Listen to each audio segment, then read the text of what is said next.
Sophie se tenait devant la porte de l'église Saint-Germain-des-Prés. À Paris. Le cœur battant comme un tambour de guerre. La robe blanche qu'elle portait, volée dans une boutique de seconde main, flottait légèrement dans la brise automnale. Un symbole ironique de pureté et de rébellion. Soudain, elle poussa les lourdes portes en bois, interrompant la cérémonie au moment où le prêtre prononçait les vœux. Et tous les regards se tournèrent vers elle, y compris celui de sa sœur, figée en mariée immaculée. Les murmures enflèrent en un chaos instantané. « C'est Sophie », cria quelqu'un. Mais la voix de sa mère trancha l'air comme un couteau. « Non. Sophie est morte. » Et pourtant, là, vivante et défiant le monde, Sophie avança dans l'allée, ses yeux verts fixés sur sa famille qui l'avait enterrée symboliquement 2 ans plus tôt pour son amour interdit. Le marié, un homme qu'elle ne connaissait pas, recula, tandis que la sœur, Élise, lâcha son bouquet. Les pétales de rose blanche s'éparpillant comme des flocons de neige sur le sol de pierre froide. Dès l'enfance, Sophie avait senti une différence en elle. Un tiraillement intérieur qu'elle ne pouvait nommer. À Lyon, où la famille Moreau vivait dans une maison bourgeoise aux volets bleus, les dimanches étaient consacrés à la messe et au repas interminable où son père, un avocat conservateur, dissertait sur les valeurs traditionnelles. Le mariage est sacré. Entre un homme et une femme, répétait-il souvent. Ces mots gravés dans l'esprit de Sophie comme des commandements. Sa mère, une femme pieuse et rigide, veillait à ce que ses 2 filles, Sophie et Élise, incarnent la perfection féminine, robes impeccables, manières polies, et une dévotion sans faille à la norme sociale. Élise, l'aînée de 3 ans, excellait dans ce rôle. Toujours souriante, toujours obéissante, tandis que Sophie, à 15 ans, se réfugiait dans ses livres et ses rêves secrets. C'est à l'université, à Paris, que tout avait basculé. Sophie, étudiante en littérature à la Sorbonne, avait rencontré Camille lors d'un séminaire sur les auteurs féministes. Camille, 28 ans maintenant mais 26 à l'époque, était une professeure adjointe, avec ses cheveux blonds courts et ses yeux bleus qui pétillaient d'intelligence. Leur première conversation avait duré des heures, passant de Virginia Woolf à des confidences personnelles. Sophie s'était sentie vue. Vraiment vue. Pour la première fois. Un soir, après un café tardif près de la Seine, Camille avait posé sa main sur celle de Sophie. Et un feu s'était allumé en elle. Un feu qu'elle avait toujours craint d'allumer. Mais l'amour naissant fut rapidement confronté à la réalité. Sophie rentra à Lyon pour les vacances de Noël. Le cœur gonflé de ce secret. Lors du dîner familial, elle commit l'erreur de mentionner Camille comme une « amie spéciale ». Son père fronça les sourcils. « Spéciale comment ?» demanda-t-il. Sophie, prise de court, balbutia. Mais Élise, sentant le malaise, changea de sujet. Pourtant, le doute s'était insinué. Quelques semaines plus tard, de retour à Paris, Sophie et Camille s'embrassèrent pour la première fois dans un parc ensoleillé, loin des regards. C'était pur, intense. Mais Sophie savait que cela la mettrait en conflit avec tout ce qu'elle avait appris. De retour à Lyon pour Pâques, la tension explosa. Son père avait fouillé son téléphone. découvert des messages tendres échangés avec Camille. C'est contre nature, hurla-t-il dans le salon, les veines saillantes sur son front. Sa mère pleurait, invoquant Dieu et la honte familiale. Élise, présente, resta silencieuse, les yeux baissés. Sophie tenta de s'expliquer. « Papa, c'est qui je suis. Je l'aime. » Mais les mots tombèrent dans le vide. Ce soir-là, on lui ordonna de choisir, renoncer à Camille ou quitter la maison. Le cœur brisé, Sophie choisit l'amour, emportant une valise et les larmes aux yeux. À Paris, Camille l'accueillit dans son petit appartement du Marais. « Nous construirons notre vie ensemble, » murmura-t-elle en la serrant. Mais la famille ne s'arrêta pas là. Des appels harassants, des menaces de couper les fonds pour ses études. Puis, le silence. Sophie apprit par une cousine que ses parents avaient annoncé sa mort, symbolique lors d'une réunion familiale. Sophie nous a quittés. Emportée par une mauvaise influence. On avait même organisé une petite cérémonie funéraire privée, avec des prières pour son âme perdue. Élise, apparemment, avait pleuré, mais n'avait pas protesté. Sophie, dévastée, plongea dans une dépression. Camille la soutint, l'aidant à terminer ses études, à trouver un job de libraire. Leur relation s'approfondit. Faite de tendres soirées à lire ensemble, de promenades main dans la main le long des quais. Mais l'ombre de la famille planait. Sophie se questionnait sans cesse, avait-elle fait le bon choix? Était-elle vraiment contre nature? Les nuits d'insomnie se multipliaient. Où elle revivait les accusations de son père, les larmes de sa mère. Camille, patiente, lui rappelait, l'amour n'est pas un péché. C'est la société qui est malade. Pourtant, les doutes persistaient. Sophie évitait les quartiers où elle pourrait croiser des connaissances de Lyon. Elle changea même de numéro de téléphone. Mais un jour, un email anonyme arriva, une invitation au mariage d'Élise. Avec un homme d'affaires respectable. Viens si tu oses. Était noté en bas. Signé d'un cousin distant. Sophie le montra à Camille, qui fronça les sourcils. C'est un piège? Ou une olive branche? Sophie, le cœur serré, décida d'y aller. Pas pour pardonner, mais pour affronter. Elle choisit une robe blanche, symbole de son innocence bafouée, et se prépara au choc. À l'église, alors qu'elle avançait, son père se leva, rouge de colère. Sors d'ici, fantôme, cria-t-il. Élise, pâle, murmura, Sophie. Le prêtre hésita. La foule murmura. Sophie s'arrêta au milieu de l'allée. Je ne suis pas morte. Vous m'avez tuée pour aimer une femme. Mais regardez-moi, je vis. Le silence tomba. Lourd comme un jugement. Camille, restée dehors par prudence, attendait, ignorant que ce moment marquerait le début d'une tempête familiale. Le chaos dans l'église s'intensifia. Le père de Sophie, Monsieur Moreau, s'avança vers elle. Les poings serrés. Mais sa mère le retint.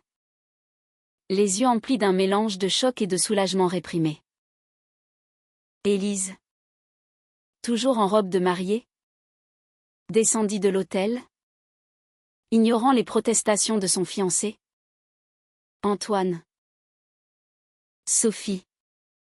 Pourquoi maintenant? Murmura-t-elle. La voix tremblante. Sophie. La gorge nouée. Répondit, parce que je ne pouvais plus vivre comme un secret honteux. Vous m'avez enterrée vivante. La foule. Composée de parents éloignés et d'amis de la famille, commençait à chuchoter. Certains choqués. D'autres intrigués par ce drame familial inattendu. Le prêtre, un homme âgé aux lunettes épaisses, tenta de ramener l'ordre. Mes enfants, ceci est un lieu sacré. Parlons calmement. Mais Monsieur Moreau explosa, elle n'a pas sa place ici. Elle a choisi le vice.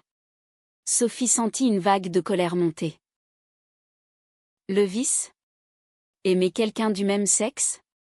C'est vous qui êtes vicieux. À rejeter votre propre fille. Élise posa une main sur l'épaule de Sophie. Pas ici. S'il te plaît. Allons dehors. Antoine? Confus. Suivi. Et bientôt, la petite groupe se retrouva sur le parvis. Sous un ciel gris parisien.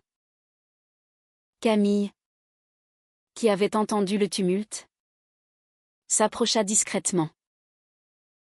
Sophie la présenta, voici Camille. La femme que j'aime. Monsieur Moreau cracha par terre, dégoûtant. Sa mère? Madame Moreau? Murmura une prière, évitant le regard de Camille. Élise, les larmes aux yeux, dit, je t'ai cherché. Sophie. Mais papa. Sophie l'interrompit, tu as choisi leur camp. Tu as laissé faire cette farce de funérailles. Élise baissa la tête, j'avais peur. Peur de perdre tout. Comme toi. Antoine? Un homme grand et bien habillé? Intervint, peut-être devrions-nous reporter le mariage. Mais Élise secoua la tête, non. Sophie. Reste. Parlons après. La cérémonie reprit. Tendue. Avec Sophie assise au fond. Ignorée par la plupart. Camille l'avait rejointe, lui tenant la main discrètement. Après les vœux. À la réception dans un hôtel chic du quartier latin, les tensions refirent surface. Monsieur Moreau s'approcha de Sophie. Pourquoi es-tu revenue? Pour nous humilier? Sophie, calmée par le vin, répondit, pour vous montrer que je suis vivante. Et heureuse. Il ricana, heureuse? Sans famille? Camille intervint, la famille n'est pas que de sang. C'est du choix. Madame Moreau, écoutant de loin, sembla touchée, mais resta silencieuse. Ce soir-là, Sophie et Camille rentrèrent chez elles. Épuisées.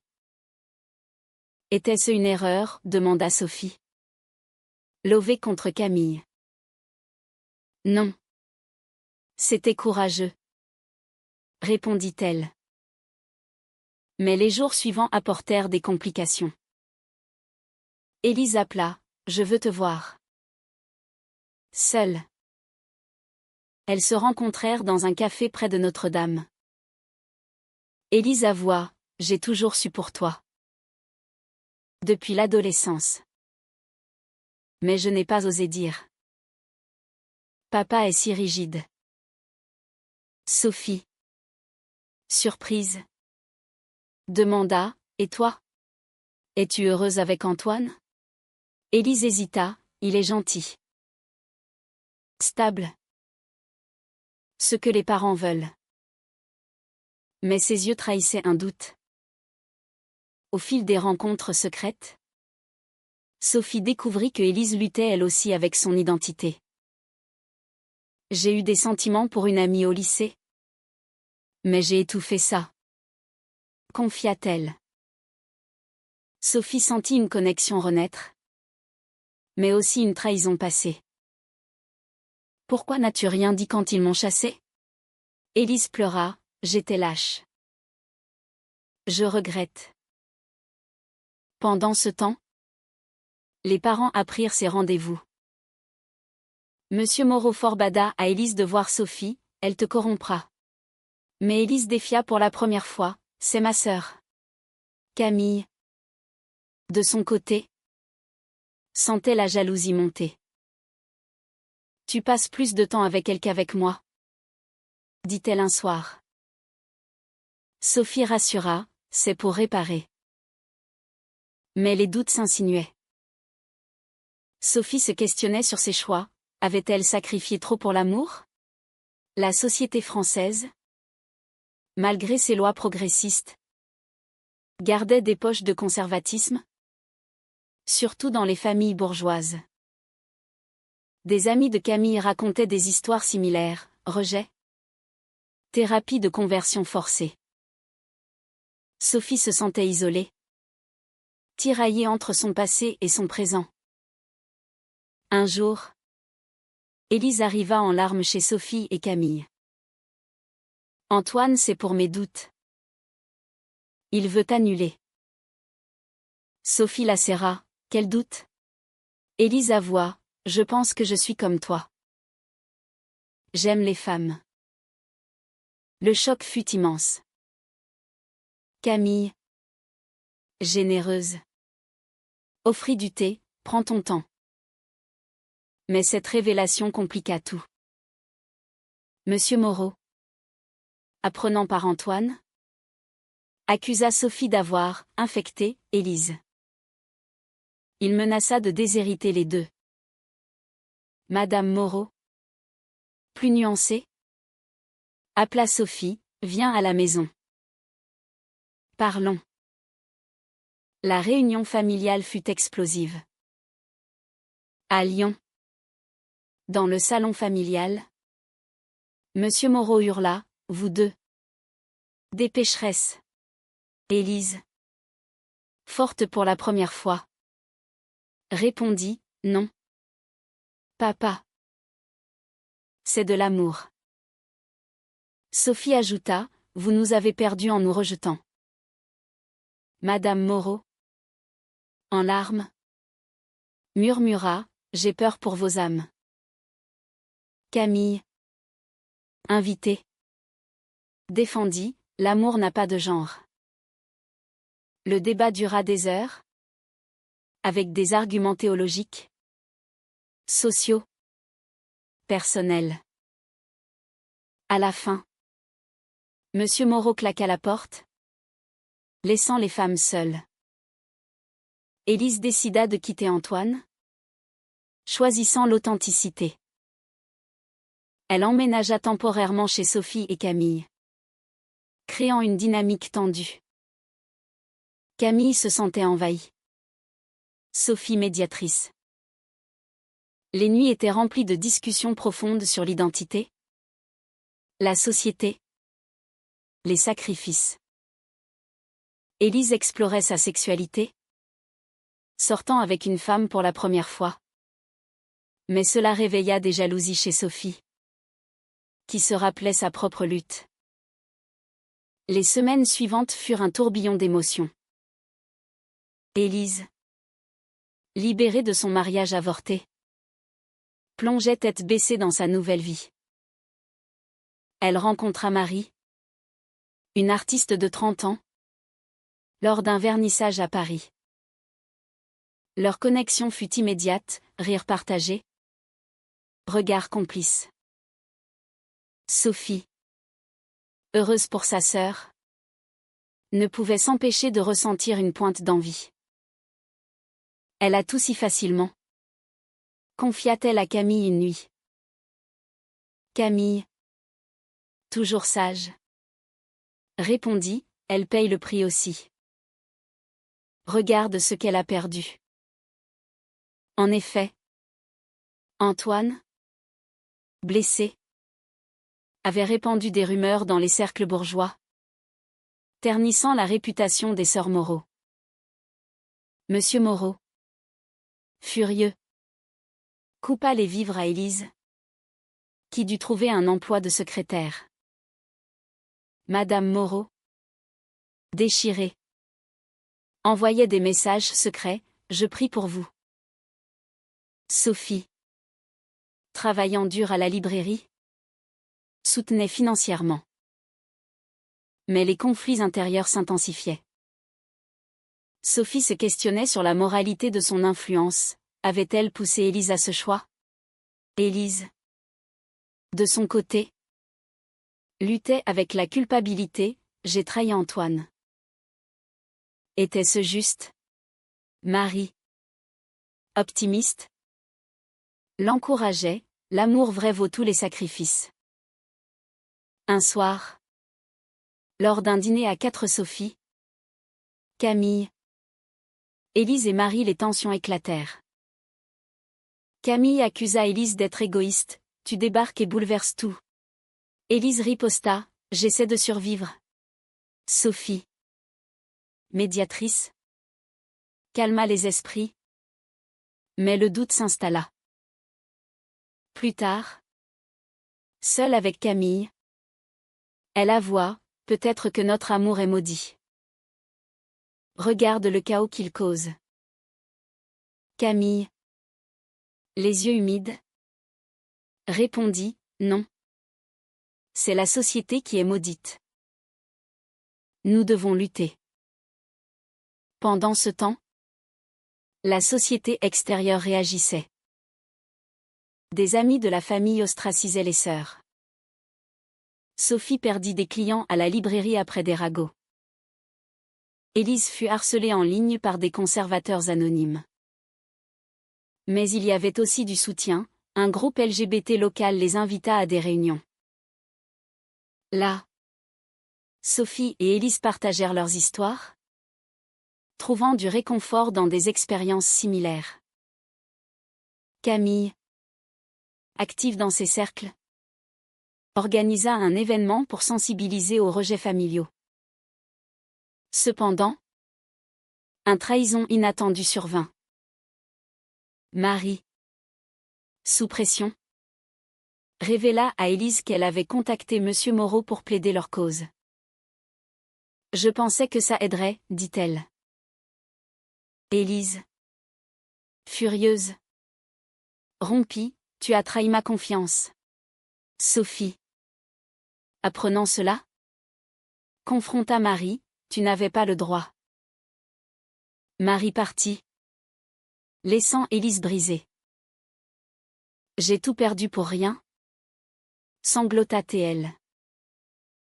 Camille consola, pas pour rien. Pour être toi-même. Les parents, informés par Marie, tentèrent une réconciliation forcée. Monsieur Moreau invita les filles à Lyon, promettant un dialogue.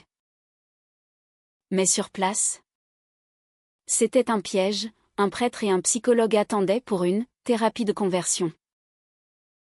C'est pour votre bien? Dit-il. Sophie explosa, vous nous traitez comme des malades. Élise, choquée, soutint, nous partons. Madame Moreau pleura, restez. S'il vous plaît. Mais les sœurs fuirent. Plus unies que jamais. De retour à Paris, Sophie et Élise décidèrent de couper les ponts définitivement.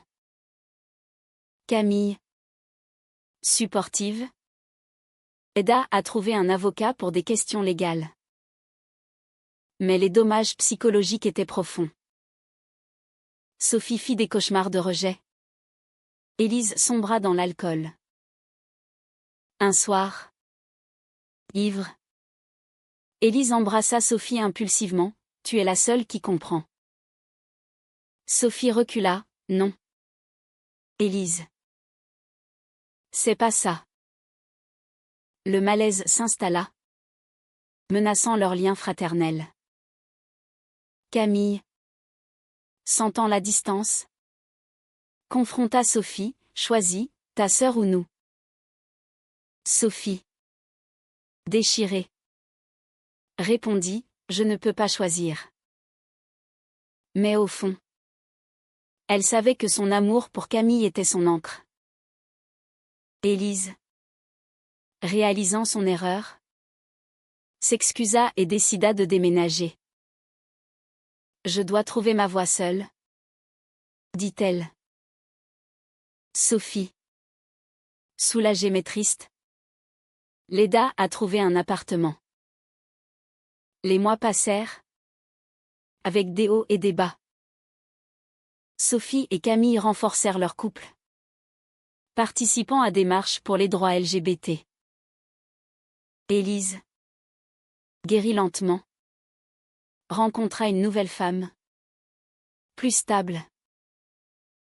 Mais les parents refirent surface, Madame Moreau, seule, vint à Paris.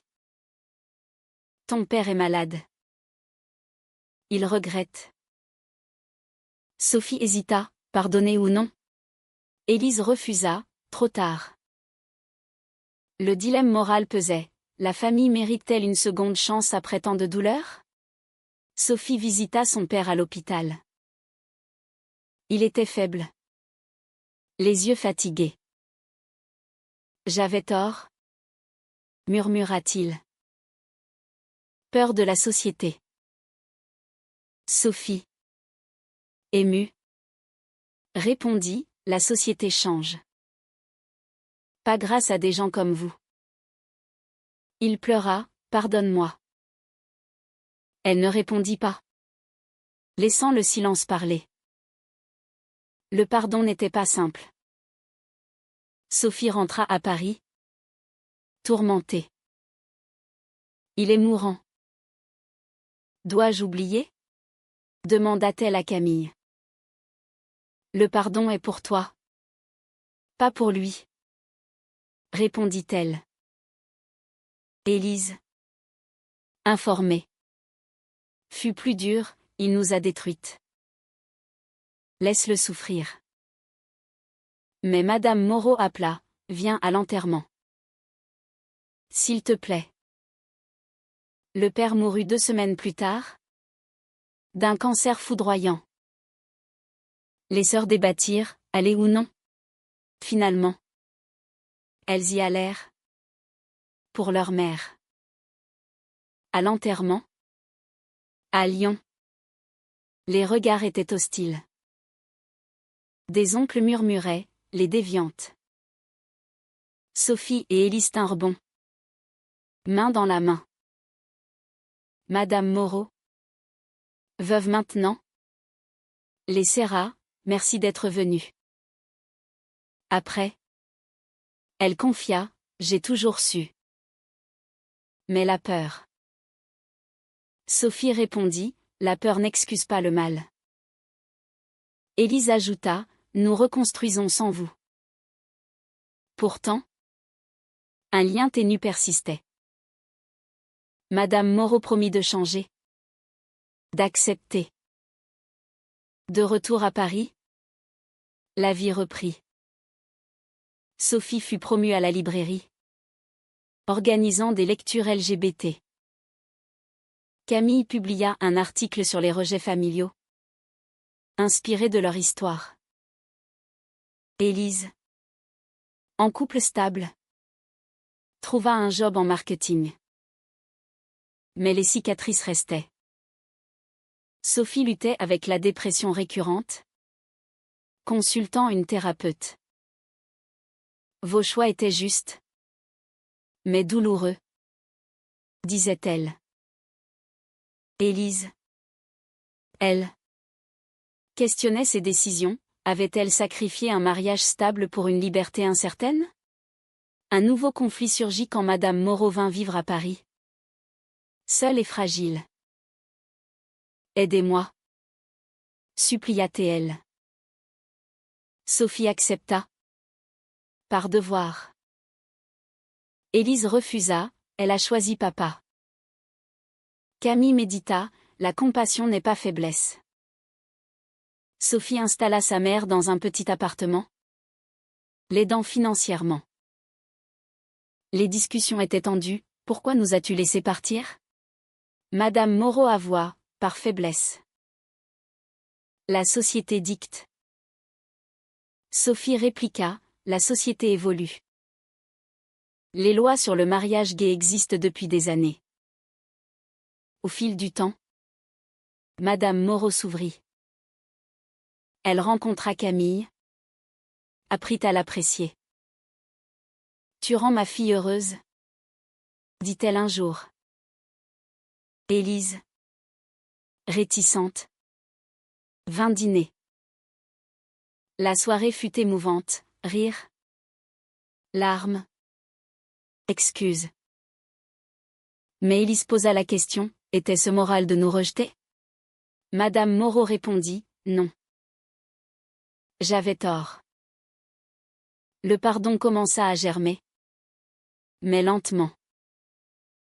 Pourtant, une trahison ressurgit. Antoine, l'ex d'Élise, contacta Sophie. Élise m'a trompé avec Marie pendant notre engagement. Preuve à l'appui, message. Sophie confronta Élise, vrai? Élise avoua, j'étais confuse. Pardon. Sophie. Blessée, tu as utilisé mon coming out comme couverture? Élise pleura, non. C'était mon chaos intérieur. Camille. Choquée. Dit, ça change tout.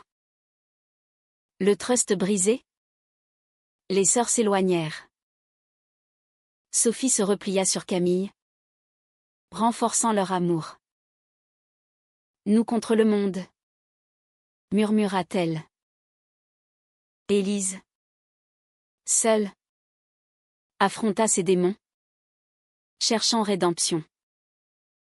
Madame Moreau, médiatrice, essaya de réconcilier, la famille est fragile. Mais les dommages étaient profonds. Sophie se questionnait, les choix d'amour valent-ils tant de douleur? Un an plus tard, un événement inattendu, Élise annonça sa grossesse via insémination avec sa partenaire. Je veux une famille à moi. Sophie, surprise, félicita. Madame Moreau rayonna. Camille encouragea, la vie continue. Mais les vieux conflits refirent surface quand Élise demanda à Sophie d'être marraine. Après tout, Élise répondit, pour guérir. Sophie accepta. Avec réserve. La naissance approchait, amenant de nouvelles tensions. Madame Moreau insista pour des traditions catholiques. Élise refusa, pas de baptême forcé. Sophie médita, laisse l'enfant choisir. Le débat sur l'éducation, la moralité, l'identité reprit. Camille, extérieure, observa, vous reproduisez les erreurs. À l'hôpital, lors de la naissance, la famille se réunit. Le bébé, une fille nommée Louise, apporta de la joie. Sophie, tenant le nourrisson, sentit une paix. Élise murmura, merci d'être là. Madame Moreau pleura, mes filles. Mais était-ce une vraie réconciliation? Ou une trêve temporaire? Les années suivantes testèrent cette fragile unité.